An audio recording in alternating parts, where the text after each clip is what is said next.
What's up, folks? This is take two. Here's our report. I'm starting over. Just flubbed too much the first time. It happens. Most of my shit is in a single take.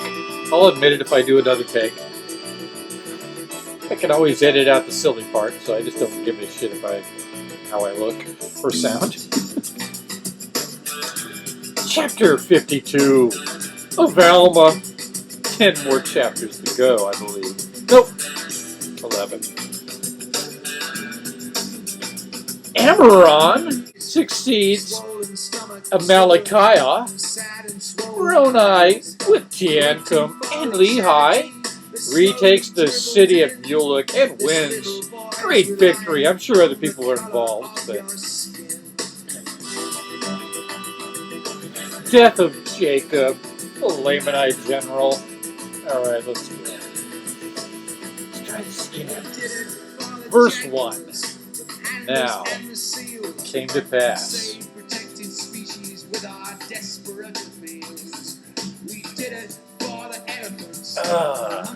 Music is Fisher Z. That's Ficher -Z. Check them out. You got a lot of great songs. And now, it came to pass, in the 26th year of the reign of the judges of the people of Nephi, behold, when the Lamanites awoke on the first morning of the first month, behold, they found Amalekiah was dead in his own tent. And they also saw that Tiancum was ready to give them battle on that day. 2. And now, when the Lamanites saw this, they were affrighted.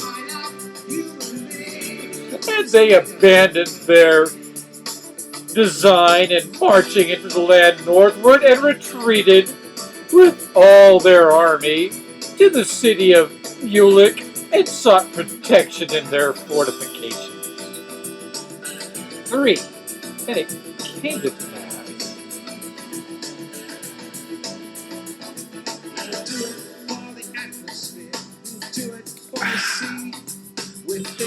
that he did command that his people should maintain those cities, which they had taken by the shedding of blood.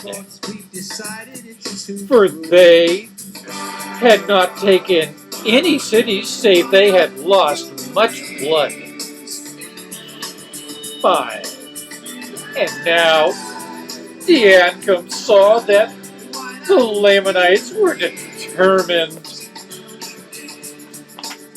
to maintain those cities which they had taken, and those parts of the land which they had obtained possession of.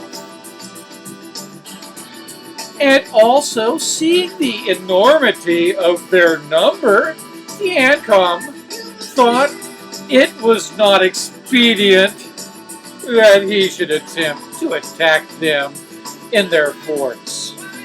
6. But he kept his men round about, as if making preparations for war. Yay! And truly, he was preparing to defend himself against them by casting up walls round about. How do you cast up a wall? Casting is throwing. There's a wall! Man, that's easy!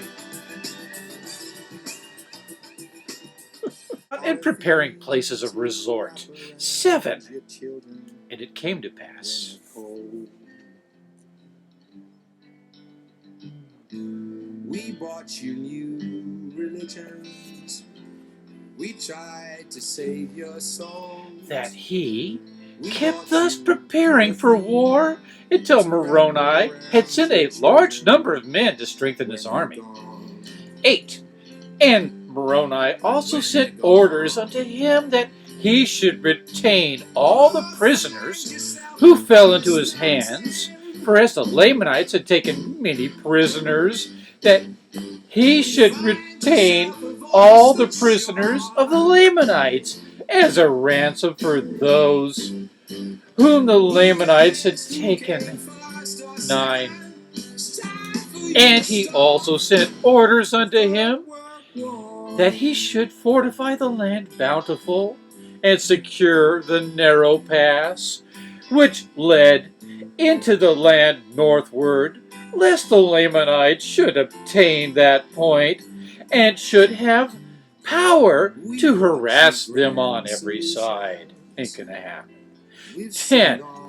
And Moroni also sent unto him, desiring him that he would be faithful in maintaining that quarter of the land, and that he would seek every opportunity to scourge the Lamanites in that quarter,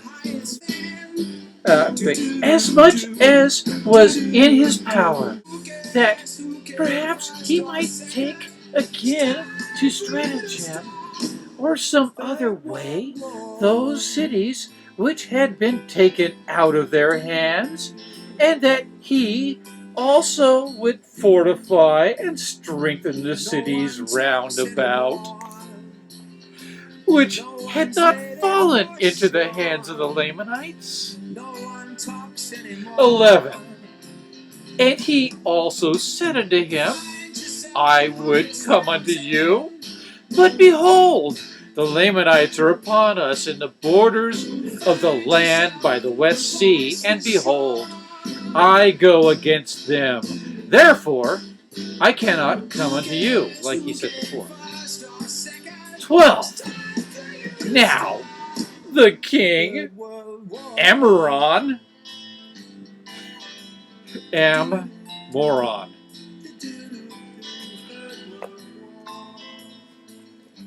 in parentheses.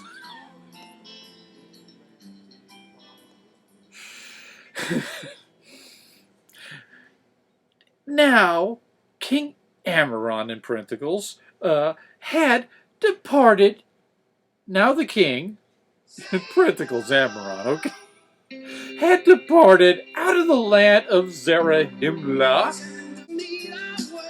and had made known unto the queen concerning the death of his brother, and had gathered together a large number of men, and had marched forth against the Nephites and the borders by the West Sea. 13. And thus he was endeavoring to harass the Nephites, Amoron, in parentheses, and to draw away a part of their forces to that part of the land,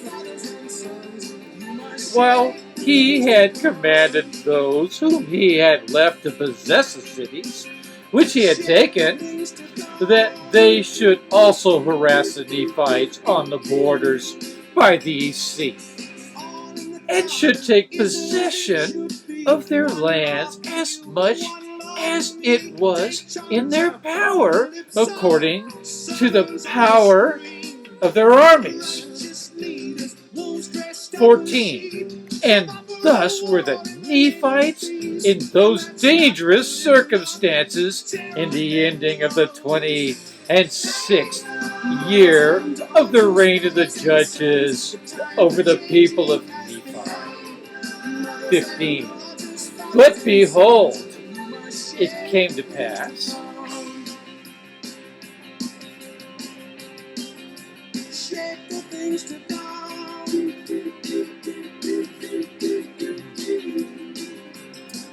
that it came to pass in the 27th year of the reign of the judges, BC 65, according to the footnote,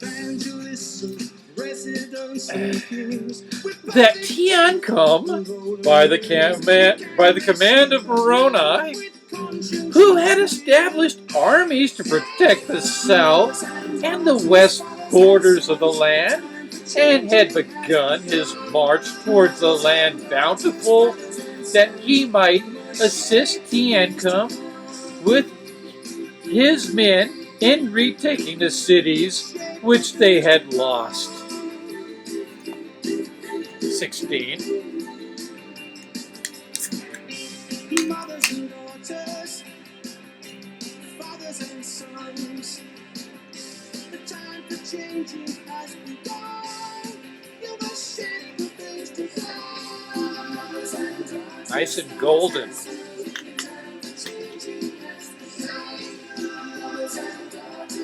16, I believe. Yes. And it came to pass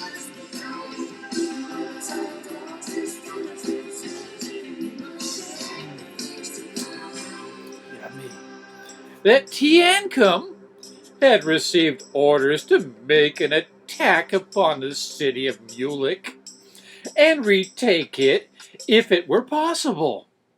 17. And it came to pass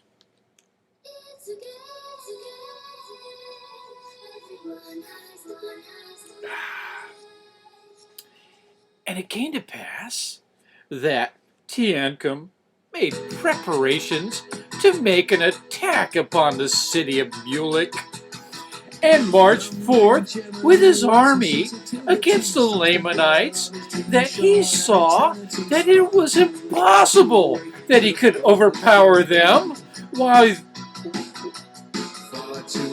they were in their fortifications. Therefore, he abandoned his designs and returned again to the city bountiful. Bountiful? To wait for the coming of Moroni, that he might receive strength to his army. 18.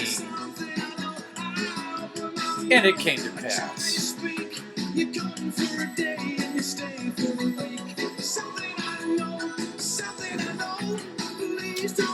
that Moroni did arrive.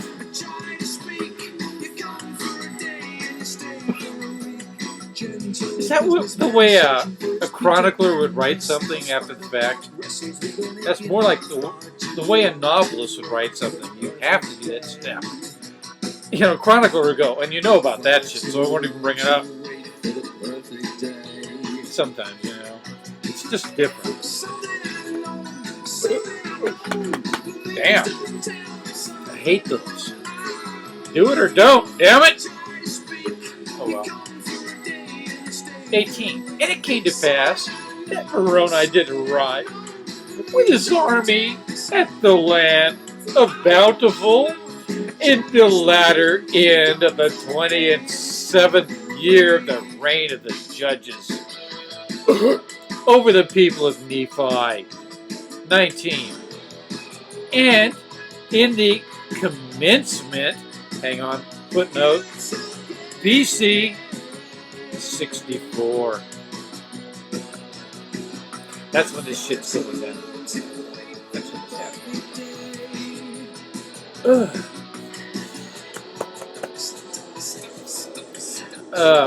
Commencement of the 28th year, Moroni and Tiancum and many of the chief captains held a council of war, what they should do to cause the Lamanites to come out against them to battle, or that they might by some means flatter them out of their strongholds, that they might gain advantage over them and take again the city of Mulek.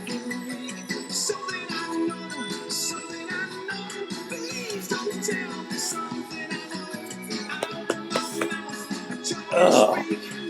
You're killing me, Book of Mormon.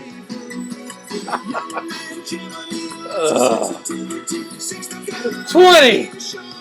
And it came to pass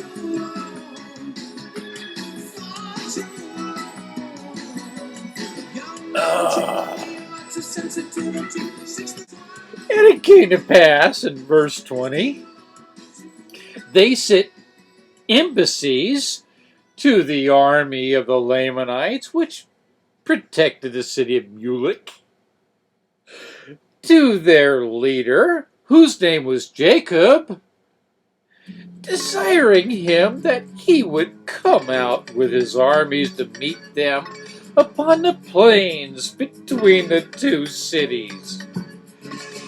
But behold, Jacob, who was a Zoromite, would not come out with his army to meet them upon the plains.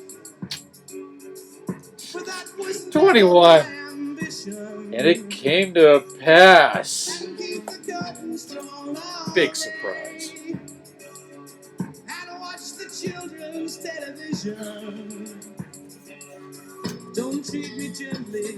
That Moroni, having no hopes of meeting them upon fair grounds, therefore he resolved upon a plan that he might decoy the Lamanites out of their strongholds. 22. Therefore, he caused that Twain should take a small number of men and march down near the seashore. And Moroni and his army by night marched in the wilderness on the west of the city Mulek. And thus, on the morrow, when the guards of the Lamanites had discovered the outcome, they ran and told it unto Jacob their leader. 23. And it came to pass.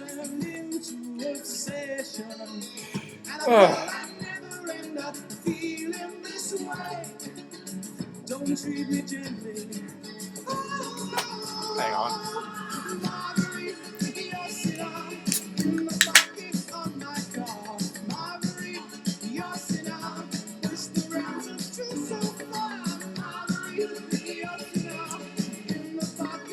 That's my kind of gold.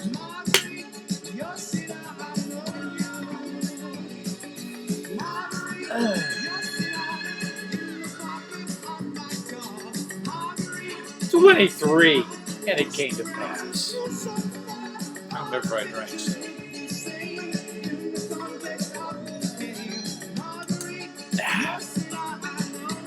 And it came to pass that the armies of the Lamanites did march forth against Drinkin, supposing by their numbers to overpower Drinkin because of the smallness of his numbers. And as Drinkin saw the armies of the Lamanites coming out against him, he began to retreat down by the seashore northward.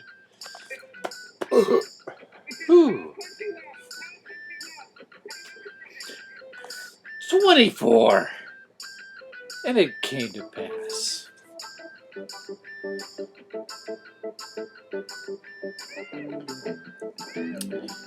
Fisher Z, people. Fisher Z. Check it out.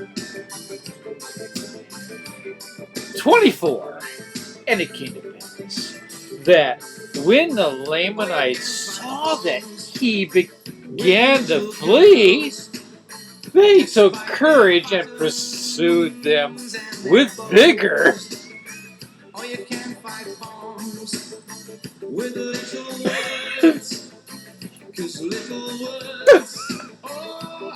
Okay. So.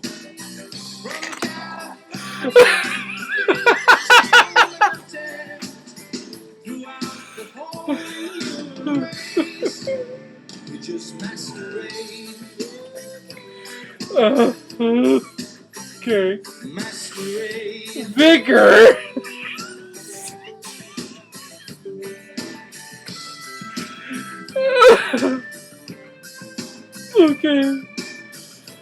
And while Twain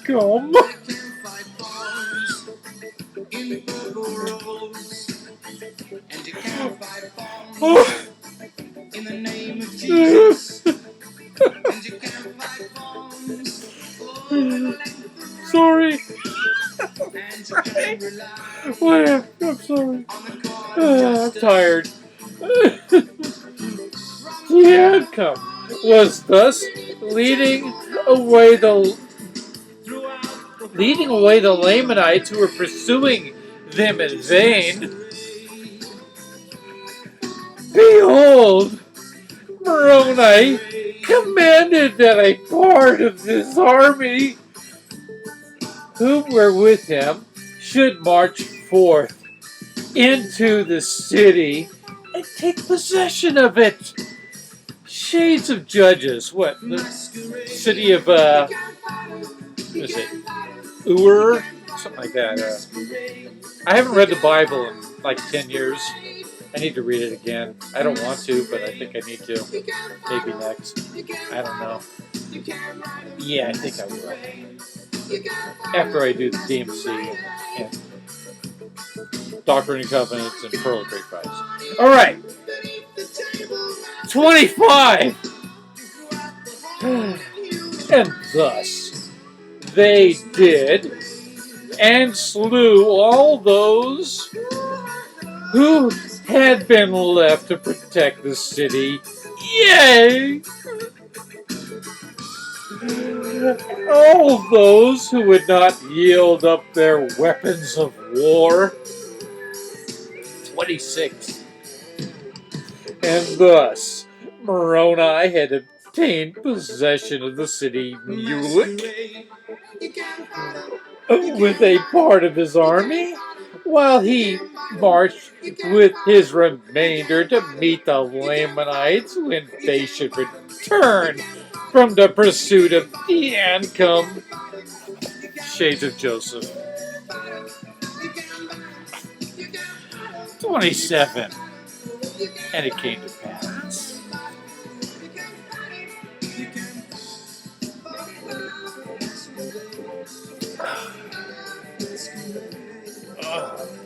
Yeah.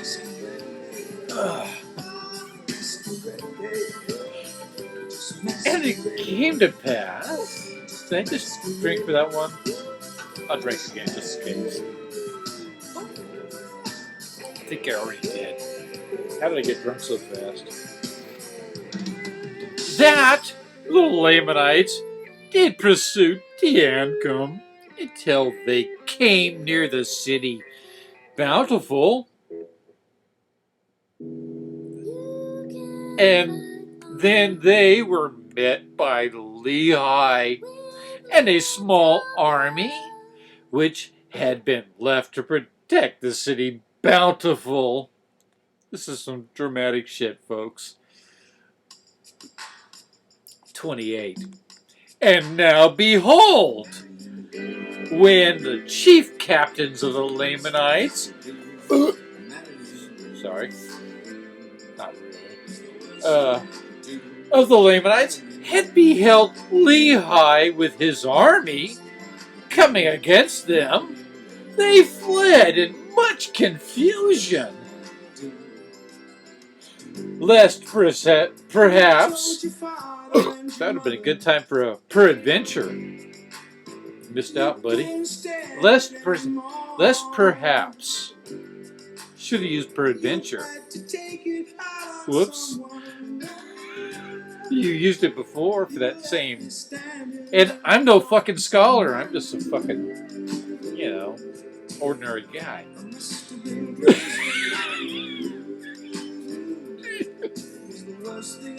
Peradventure. You shouldn't use that. Sorry. You missed your chance there. Alright. Lest perhaps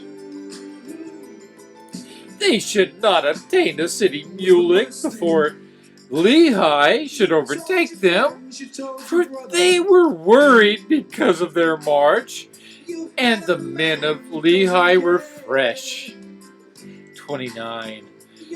And the Lamanites did not know that Moroni had been in their rear with his army, and all they feared was Lehi and his men. 30. And Lehi was not desirous to overtake them till they should meet Moroni and his army. How brave of you. 31. And it came to pass. Try to put things right. Sweet. That before the Lamanites had retreated far, they were surrounded by the Nephites, by the men of Moroni on one hand, and the men of Lehi on the other. He sure likes that phrase. I believe it comes from Marcus Aurelius. Some Roman guy used it as a memory mnemonic. I think it was Marcus Aurelius. It's like, on one hand, this. On the other one, this. That's how he remembered shit. He was a Sarah Palin of his time, I guess. Except, not really. Much better.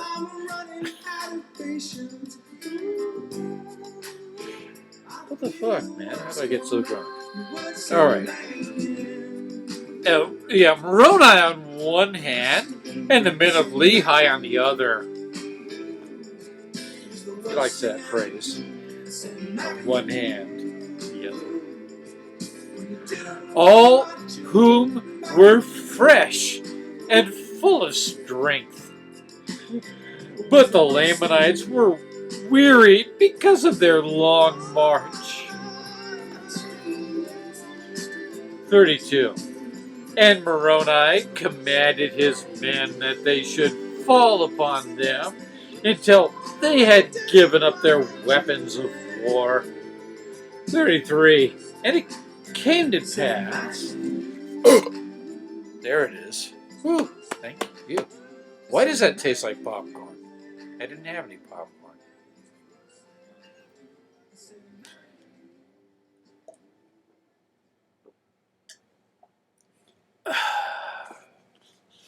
"33. And it came to pass that Jacob, being their leader, being also a Zoromite, and having an unconquerable spirit, he led the Lamanites forth to battle with exceeding fury.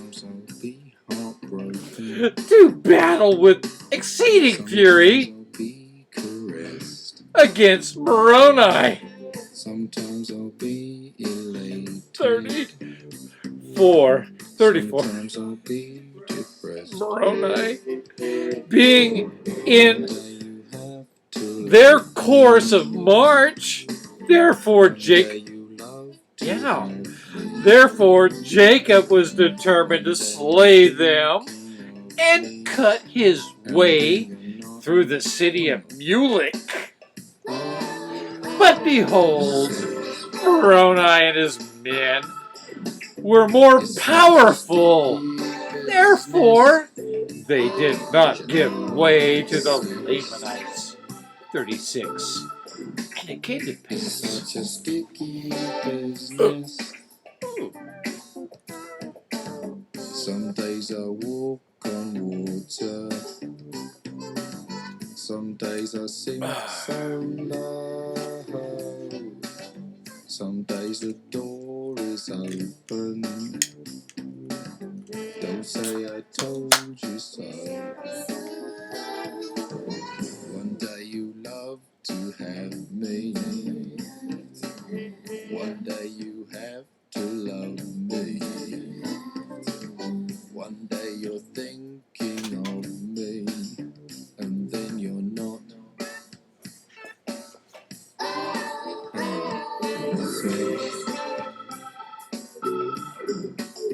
It's such a sticky business. 35. And it came to pass. Drink to that one.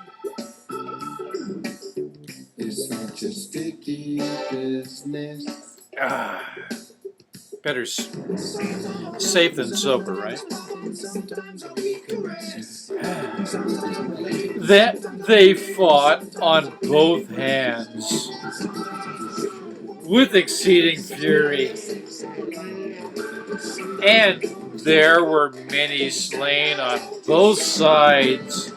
Yay! And Moroni was wounded, and Jacob was killed. And that's the important part.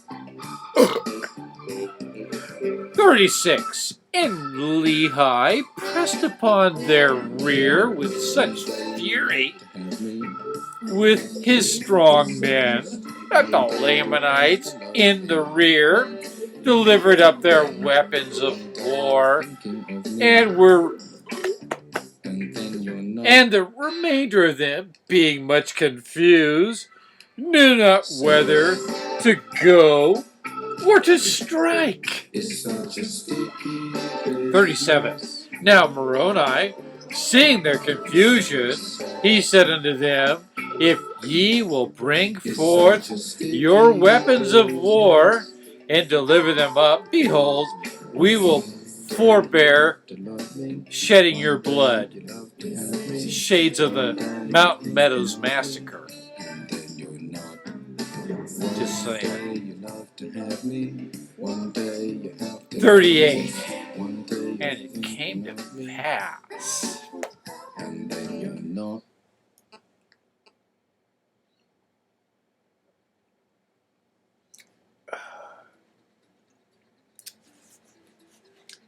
And it came to pass that when the Lamanites had heard these words, their chief captains, all those who were not slain,